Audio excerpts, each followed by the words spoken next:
Good morning, folks. This is Brother Allen with Bible Commentary for Thinking Christians.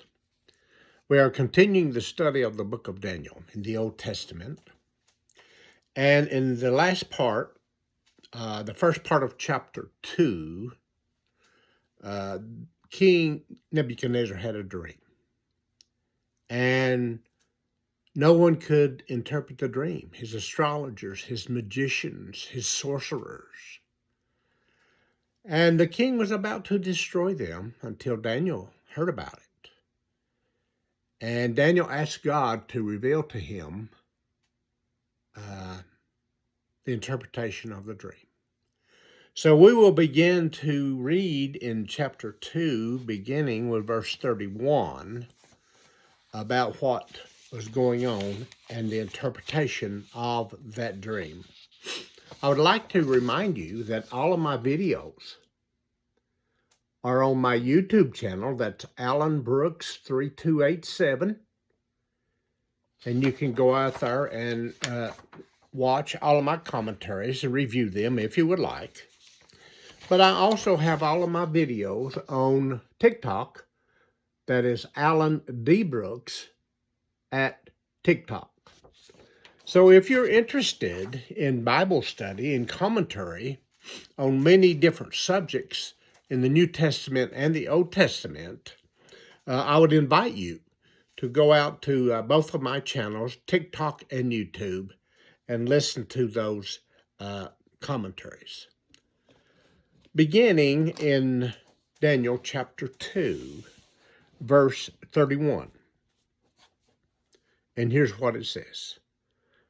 Thou, O king, sawest, and behold, a great image. This great image, whose brightness was excellent, stood before thee. And the form thereof was terrible. Now, we don't know what that image was in Nebuchadnezzar's dream, but here is a depiction of that image. And Daniel, in the book of Daniel, it will be described of what Nebuchadnezzar saw. And in verse 32, this image's head was of fine gold. His head was of fine gold. And his breast and his arms of silver. His breast and arms were of silver. And his belly and his thighs were of brass. His belly and his thighs were of brass or bronze. His legs of iron, and his feet part clay. Thou sawest till that a stone was cut out without hands, which smote the image upon his feet that were of iron and clay, and brake them into pieces. So there was a stone that was cut out of the mountain, not made with hands. And of course, this stone represents Christ. Then in verse 35, then was the iron, the clay, the brass, the silver, and the gold broken together and became like the chaff of the summer threshing floor, and the wind carried them away, that no place was found for them. And the stone that smote the image became a great mountain and filled the whole earth. Now in verse 36 and 37, Daniel begins to interpret the image of Nebuchadnezzar's dream. And he said, this is the dream. And I, Daniel, will tell the interpretation thereof to you, the king. Verse 37. Thou, O king, Nebuchadnezzar, art a King of kings, and for the God of heaven hath given to you a kingdom, the Babylonian Empire, power and strength. And whatsoever the children of men dwell, wheresoever, the beasts of the field and the fowls of heaven, hath he given unto thine hand, and hath made thee ruler over them all, for thou art the head of gold. For you, Nebuchadnezzar, art the head of gold, the Babylonian Empire, the Babylonian king.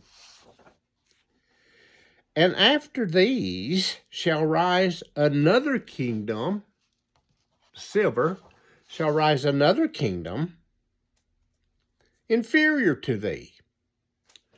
And then, O king, shall arise a third kingdom, the brass, and shall bear rule over all the earth.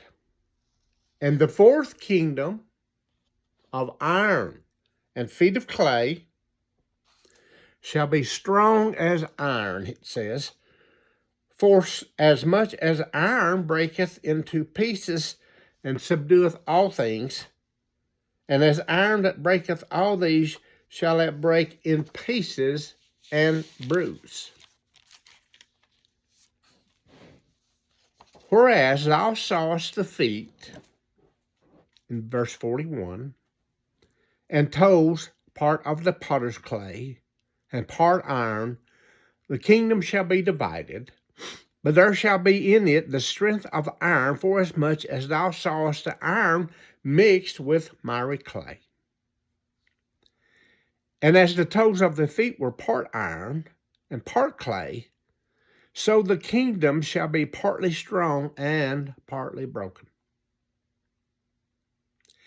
Whereas thou sawest iron mixed with miry clay, they shall mingle themselves with the seed of men, but they shall not cleave to one another, even as iron is not mixed with clay.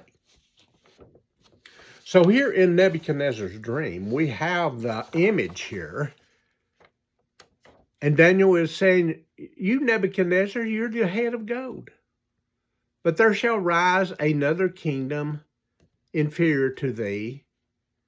And then there shall arise a third kingdom inferior. And then there shall be a fourth kingdom. And we know from history that the gold represented the Babylonian kingdom.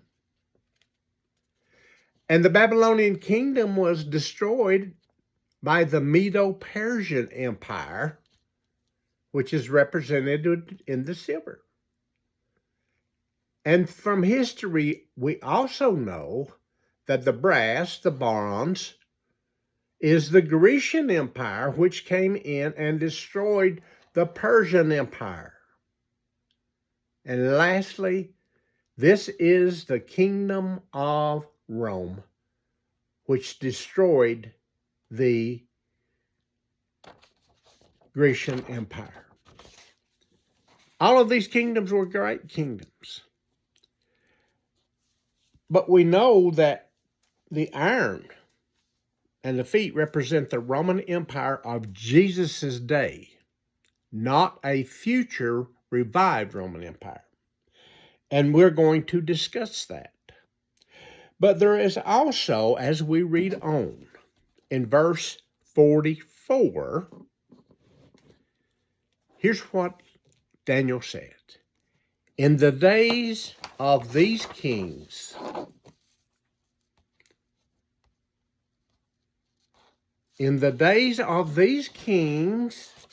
verse 44, shall the God of heaven set up a kingdom, get this, folks, shall set up a kingdom which shall never be destroyed. And the kingdom shall not be left to other people, but it shall break in pieces and consume all of these kingdoms, and it shall stand forever. This fifth kingdom is the kingdom of God. And in verse 45, he says, "Forasmuch as thou sawest that the stone was cut out of the mountain without hands, and that it brake in pieces the iron, the brass, and clay, the silver, and the gold.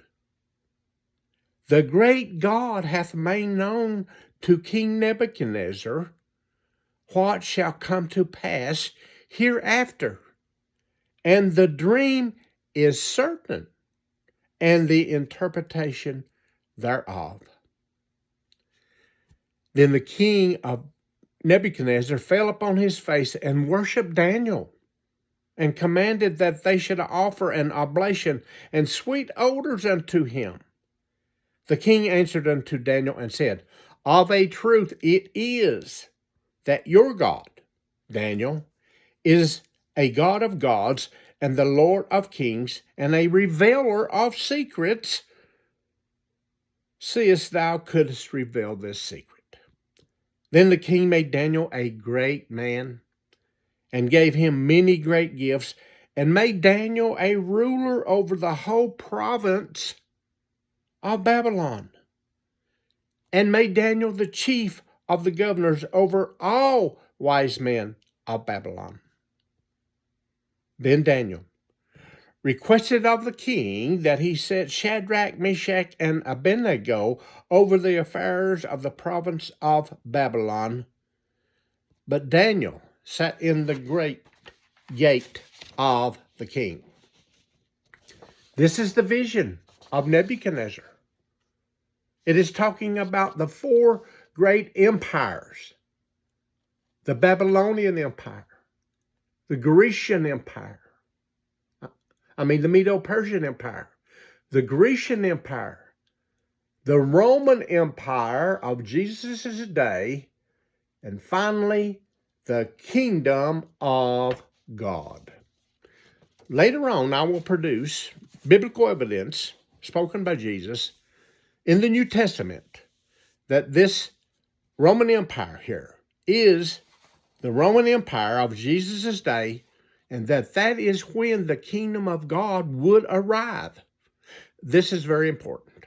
I'm going to close this out now, because if we understand these empires, and later on we shall see in Daniel's night vision, these same four empires, and how Daniel explains those, and how it is related to the New Testament, to the book of Revelation, to Matthew 24, Mark 13, Luke chapters 21 and 22. Until next time, I hope I have given you something to think about. This is your brother Alan, and may God bless us all.